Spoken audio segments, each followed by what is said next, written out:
ৰাতিপুৱা এতিয়া কি খাব এতিয়া ৰাতিপুৱা কেনেকৈ চলে আপুনি চলনেতো সুবিধাই নাই কি কৰি এনে চৰকাৰী কিবা পইচা পাতি পায় না কিছু পাই কোনো আঁচনি নাপায় চৰকাৰ আঁচনি পাই না। আপোনাৰ ল'ৰাটোক কেনেকৈ চিকিৎসা কৰে ও দিনভৰ ল'ৰাটো নোখোৱা মানে লঘনে থাকিব লগা হৈ যায় আৰু এখেতেও যে ৰাতিপুৱা খাই যায় ৰাতিপুৱা এবাৰ এসাঁজ খাই যে ওলাই যায় আকৌ গধূলি আহি খায় নে নাখায় সেইটো মানে খবৰ ল'বলৈ কোনো মানুহ নাই এখানে ওলাই দিয়কচোন কি কি আছে মুড়ি আছে চয়াবিন আছে তেল মিঠাতেল আনিছোঁ নিমখ আনিছোঁ আপোনাৰ কাৰণে নিমখ মিঠাতেল লওক চাবোন চাৰ্ফ আছে দালি অলপ সামান্য কিবা এটা লৈ আহিছোঁ মই তেনেকৈ আজিৰ যুগতো যে ইমান দৰিদ্ৰ মানুহ থাকিব পাৰে এই সময়তো যে মানুহ ইমান দুখী হ'ব পাৰে এই কথা মই কল্পনাই কৰিব নোৱাৰোঁ এয়া যে মোৰ সন্মুখত ঘৰখন দেখিছে এইখন ঘৰ বুলিতো ক'বই নোৱাৰি এইখন ঘৰত মানুহ থাকেনে জীৱ জন্তু থাকে তাকে ভাবিবই নোৱাৰি বন্ধুসকল মই আজি আহিছোঁ বিলাচীপাৰা গাঁৱৰ অতি দৰিদ্ৰ পৰিয়াল এটাক লগ কৰিবলৈ যিটো দৰিদ্ৰ পৰিয়ালৰ কাহিনী যদি মই আপোনালোকক কওঁ তেতিয়াহ'লে আপোনালোকে নিজে কান্দি দিবলৈ বাধ্য হৈ যাব এই যিখন ঘৰত থিয় আছোঁ এইখন ঘৰৰ যি কৰুণ কাহিনী এই কৰুণ কাহিনী আজি আপোনালোকৰ সন্মুখত তুলি ধৰিবলৈ আহিছোঁ যে মোৰ কাষত এই যে ঘৰখন দেখিছে এয়া কেনেকুৱা ঘৰ আজিৰ এই যুগত যি সময়ত দেখিবলৈ পোৱা গৈছে চৰকাৰী বিলাসী আঁচনি আছে এই আঁচনিসমূহ এনেকুৱা মানুহক ঢুকি নাপায় ইমান দৰিদ্ৰ পৰিয়াল এই পৰিয়ালৰ কথা মই কেনেকৈ বৰ্ণনা কৰিম কি ভাষাৰে বৰ্ণনা কৰিম এই কথা মই কল্পনাই কৰিব পৰা নাই মোৰ কাষত যে এই মানুহজন যি দেখিছে এই মানুহজনীৰ কৰুণ গাথা আজি আপোনালোকৰ আগত ক'ম এই মানুহজনী এই বয়সত এই মানুহজনীক নিজৰ গিৰিয়েকে অৰ্থাৎ নিজৰ হাজবেণ্ডে এৰি থৈ বহিৰ্ৰাজ্যত কাম কৰিবলৈ সেই যে গৈছে তাৰপিছত আৰু খবৰ ল'বলৈ এইখন ঘৰত এতিয়ালৈকে কেতিয়াও অহা নাই বা কোনো ধৰণৰ খবৰ লোৱা নাই এই মানুহজনীয়ে এইখন ঘৰত থাকে ঘৰখনটো আপোনালোক দেখুৱাম তাৰ লগতে এইজনী মানুহৰ কেনেকুৱা পৰিৱেশ কি অৱস্থাত আছে সেই কথা আপোনালোক ক'ম আৰু এই মানুহজনী যে দেখিছে এই মানুহজনী নিজে এতিয়া হাজিৰা কৰে নিজে কৰ্ম কৰি এসাঁজ খাই এসাঁজ নোখোৱাকৈ থাকে আৰু মই এটা বস্তু দেখুৱাইছোঁ এই মানুহজনীৰ এটা পুত্ৰ সন্তান আছে এই যে দেখিছে এই পুত্ৰ সন্তান মানসিকভাৱে বিকাৰগ্ৰস্ত এই মানসিকভাৱে বিকাৰগ্ৰস্ত পুত্ৰ সন্তানক এই মানুহজনীয়ে নিজে পোহপাল কৰে মই প্ৰথমে আপোনালোকক হাতযোৰ কৰি অনুৰোধ জনাইছোঁ যে আপোনালোকে আজিৰ ভিডিঅ'টো যিমান পাৰে শ্বেয়াৰ কৰিব যাতে এই মানুহজনীৰ অলপ সহায় হয় এই মানুহজনীক যাতে মানুহে অলপ সহায় কৰিব পাৰে তাৰ কাৰণে আপোনালোকক হাতযোৰ কৰি বিনম্ৰতা অনুৰোধ জনাইছোঁ এতিয়া মই মানুহজনীৰ ঘৰখন আপোনালোকক দেখুৱাম যে কেনেকুৱা অৱস্থাত ঘৰখন আছে এয়া দেখিছে যে এইখন হৈছে ঘৰ এই ঘৰত এই ঠাণ্ডাৰ বতৰত যদি আহোঁ তেতিয়াহ'লে এইখন ঘৰৰ এই দুৰৱস্থা চাওক না আপোনালোকে কেনেকুৱা অৱস্থাত আছে এই ঘৰখন আৰু এই ঘৰখনৰ এই বিচনা আৰু ইফালে যদি চাই ইফালে বিচনা আছে এই বিচনাসমূহত এই মানুহগৰাকী থাকে নে ঠাণ্ডাৰ কাপোৰ আছে নে গৰমৰ দিনত থাকিবলৈ নে ফেন আছে নে লাইটৰ ব্যৱস্থা আছে কোনো ধৰণৰ ব্যৱস্থা নাই এনেকুৱা পৰিৱেশত এই মানুহজনী থাকে আৰু এই মানুহজনীক আজি মোৰ ফালৰ পৰা সামান্যতম সহায় কৰিবলৈ মোৰ সাধ্য অনুযায়ী এটা মাহৰ বজাৰ মই মানুহজনীক আজি দি যাম কিন্তু মই এই মুহূৰ্তত আপোনালোকক হাতযোৰ কৰি অনুৰোধ জনাইছোঁ যে আপোনালোকে মোৰ যদি বিশ্বাস কৰে তেতিয়াহ'লে মোৰ QR কোড আৰু মোৰ ফোনপে' নাম্বাৰ মই আজিৰ ভিডিঅ'ত লগাই দিছোঁ যে আপোনালোকে যদি পাৰে নিজৰ সাধ্য অনুযায়ী এই মানুহজনীক অলপ সহায় কৰিব আৰু এটা কথা মই উল্লেখ কৰি গৈছোঁ যোৱাকালিও এইখন ঘৰত মই আহিছিলোঁ কিন্তু যোৱাকালি আহি যেতিয়া মই মানুহজনীক খবৰ ল'লোঁ নহয় মানুহজনী তেতিয়া মই ইয়াৰ আশে পাশে মানুহখিনিয়ে মোক ক'লে যে এই মানুহজনীয়ে নদীৰ সিপাৰে গৈছে বেলেগৰ খেতিৰ পথাৰত ধান বুটলিবলৈ অৰ্থাৎ আমি যে ধান কাটোঁ ধান কাটাৰ পিছত যে অলপ ধান যে খেতিপথাৰত পৰি থাকে সেই ধান বুটলিবলৈ ধান উঠাবলৈ তাৰ পৰা গৈছে ইমান দৰিদ্ৰ পৰিয়াল এনেকুৱা দুৰৱস্থা যদি চাৰিওকাষৰ দৃশ্য যদি আপোনালোকে চাই তেতিয়া দেখিব যে কেনেকুৱা অৱস্থা গতিকে মই আকৌ এবাৰ আপোনালোকক হাতযোৰ কৰি অনুৰোধ জনাইছোঁ যে এই ঠাণ্ডাৰ বতৰত এই মানুহবিলাকে এই ঠাণ্ডাৰ কাপোৰ পিন্ধিবলৈ ঠাণ্ডাৰ কাপোৰ নাই বা ৰাতি শুবলৈ ঠাণ্ডাৰ কাপোৰ নাই যদি কোনোবাই হৃদয়বান ব্যক্তিয়ে পাৰে কোনোবাই দয়াবান ব্যক্তিয়ে যদি পাৰে এখন ব্লেংকেট বা দুখন ব্লেংকেট বা ঠাণ্ডাৰ কাপোৰ আপোনালোকে নিশ্চয়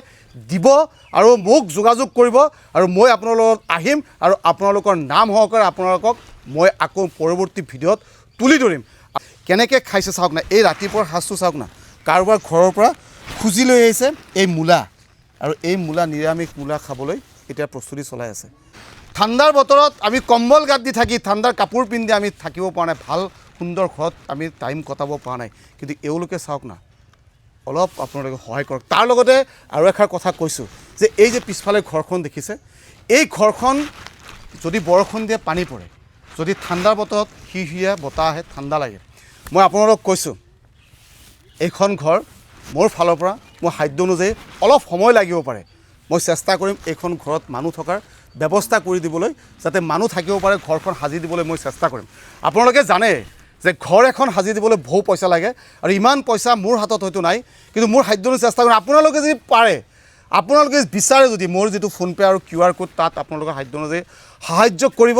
যিমান টকা আহিব মই ৰাজহুৱাভাৱে ভিডিঅ'ৰ জৰিয়তে মই প্ৰকাশ কৰিম, নাম অনুযায়ী প্ৰকাশ কৰিম। ক'ত গৈছিলে? গাৰাবিলে গেছিলাম ধান খুঁটবা নেকি? ধান বুটলি গৈছিলে। কিমানখিনি পাইছে ধান? অল্প চাৰটা পাইছি। কি খায় ৰাতিপুৱা? এতিয়া কি খাব এতিয়া ৰাতিপুৱা? কি কেনেকৈ চলে আপুনি? চাউলৰ নেতা সুবিধাই নাই, কি কৰিম? এনে চৰকাৰী কিবা পইচা পাতি পায়? না কিছু পাই কোনো আঁচনি নাপায় চৰকাৰ? আঁচনি পাই না। আপোনাৰ ল'ৰাটোক কেনেকৈ চিকিৎসা কৰে? ওদাৰও কোনো বিকলাঙ্গও নাই, অৰুণে আঁচনিও নাই, একো নাই। না। তেনেকৈ মানসিকভাৱে বিকাৰগ্ৰস্ত আপুনি আহিবচোন। কেনেকৈ চলিব? মানে স্বামীকেইজনে বাহিৰতে বহি ৰাজ্যত কাম কৰি খায় আৰু এখেতে মানে লোকৰ ঘৰতে কাম কৰি খায়। খবৰ লয় মানে তেখেতে খবৰ নলয়। খবৰ ল'লেতো এখেতৰ এই অৱস্থা নহ'লেহেঁতেন, দুৰৱস্থা নহ'লেহেঁতেন। এতিয়া এখেতে মানে এই বিলতে গৈ ধান বুটলি খায়, কোনোবা ঘৰতে মানে ধান মানে সিজাই দিয়ে, কোনোবা ঘৰতে ঘৰ মুচি দিয়ে। এনেকৈ কাম কৰি মানে পোহপাল দি আছে আৰু যেনে তেনে এসাঁজ খায় এসাঁজ নাখায়, এনেকৈ যেনে তেনে পোহপাল দি আছে। লগতে মানে ল'ৰাটো মানে সেই মেণ্টেলিটি মানে অলপ মানসিক বিকাৰগ্ৰস্ত হোৱাৰ কাৰণে এতিয়া এই ল'ৰাটোকো চিকিৎসা কৰিব পৰা নাই। ল'ৰাটোক মানে ঘৰতে বান্ধি থ'ব লগা হৈ যায়। কেতিয়াবা দিনভৰ বান্ধি থৈ যায়, মানে দিনভৰ মানে নোখোৱাকৈ ল'ৰাটো থাকি যায়। এখেতে মানে গধূলি ৰাতিপুৱা ওলাই গ'লে গধূলি আহে। দিনভৰ ল'ৰাটো নোখোৱা মানে লঘনে থাকিব লগা হৈ যায়। আৰু এখেতেও যে ৰাতিপুৱা খাই যায়, ৰাতিপুৱা এসাঁজ খাই যে ওলাই যায়, আকৌ গধূলি আহি খায় নে নাখায় সেইটো মানে খবৰ ল'বলৈ কোনো মানুহ নাই। সঁচাকৈ দুখীয়া নাই। আমি কি কৰিম? সঁচাকৈ দুখীয়া নাই, দৰিদ্ৰ ন? মই অলপ সামান্যতম কিবা এটা আপোনাৰ কাৰণে লৈ আহিছোঁ, আহকচোন। মই এইখিনি আপুনি ৰাখক, মই 1 মাহৰ বজাৰ কিবা এটা আপোনাৰ কাৰণে লৈ আহিছোঁ। মই এইখিনি আপোনাক দি যাওঁ। মই পৰৱৰ্তী সময়ত চেষ্টা কৰিম যদি আপোনাক ঠাণ্ডাৰ কাপোৰ অলপ দিব পাৰোঁ। তাৰপিছত যদি এই ঘৰখনৰ বেৰা দেখাই দিয়কচোন ইফালৰ পৰা। এই ঘৰখন যদি অলপ সজাই দিব পাৰোঁ, মই এইখিনি অলপ বস্তু মই লৈ আহিছোঁ আপোনাৰ কাৰণে। কোনোবা খুলি দিবচোন। এইখিনি লৈ আহিছোঁ সামান্য বস্তু আপোনাৰ কাৰণে। মোৰ সাধ্য অনুযায়ী যিমানখিনি পাৰোঁ মই কৰিছোঁ। আৰু ইয়াতে অলপ আলু আছে, আলু লৈ আহিছোঁ অলপ। মই এইখিনি অলপ লৈ আহিছোঁ আৰু চাউলৰ বস্তা এটা আপোনাৰ কাৰণে লৈ আহিছোঁ। মই এইখিনি ওলাই দিয়কচোন কি কি আছে। মুড়ি আছে, চয়াবিন আছে, তেল, মিঠাতেল আনিছোঁ, নিমখ আনিছোঁ আপোনাৰ কাৰণে। নিমখ, মিঠাতেল লওক। চাবোন, চাৰ্ফ আছে, দালি, অলপ সামান্য কিবা এটা লৈ আহিছোঁ। মই তেনেকুৱা লৈ আহিব পৰা নাই আপোনাৰ কাৰণে। পৰৱৰ্তী সময়ত চেষ্টা কৰিম আপোনাক যদি খাদ্য অনুযায়ী কিবা আলু আছে এইখিনি আপুনি এইখিনি আপুনি চলক। ভাল লাগিছেনে নাই মনটো আপোনাৰ? হা? আপোনালোক কৈছোঁ মোৰ খাদ্য অনুযায়ী মই যিমানখিনি পাৰিছোঁ মই কৰিছোঁ। পৰৱৰ্তী সময়ত এইখিনি তাই নচলে, এইখিনি মই জাষ্ট এটা সামান্যতম একদম ক্ষুদ্ৰতম কিবা এটা লৈ আহিছোঁ। আপোনালোকে পৰৱৰ্তী সময়ত মোক অলপ সহায় কৰিব যাতে তেখেতক মই অলপ ভালদৰে সহায় কৰিব পাৰোঁ। এই ঘৰ বুলি মই নকয়, গোহালি মানুহৰ গোহালি ঘৰ এনেকুৱা নাথাকে। এনেকুৱা দুৰৱস্থা, এনেকুৱা ঘৰ মই দেখাই নাই এই যুগতো। চৰকাৰী ইমান বিলাসী আঁচনি আছে, সেই আঁচনিসমূহ এই মানুহবিলাকক ঢুকি নাপায়। কি কৰে মানুহবিলাকে মই ক'বই নোৱাৰোঁ। আচৰিত কথা। এইবাৰৰ জিঅ'টেক হোৱা নাই না? একোৱে নাই। কি অৱস্থা, কেনেকুৱা ধৰণৰ পৰিস্থিতি জানো। ভাল মানুহ পৃথিৱীত বহুত আছে, হৃদয়বান ব্যক্তি পৃথিৱীত বহুত আছে। আপোনালোকে ইচ্ছা কৰিলে পাৰিব। মোৰ ভাষা নাই আপোনালোকক অনুৰোধ কৰিবলৈ। এই মাজনীৰ কাৰণে মই আজি তেখেতৰ পুত্ৰৰ নিচিনা হৈ ইয়াত আহিছোঁ। অলপ সহায় কৰিব। আমিতো বহুত খাওঁ, বহুত পিন্ধোঁ, বহুত কৰোঁ।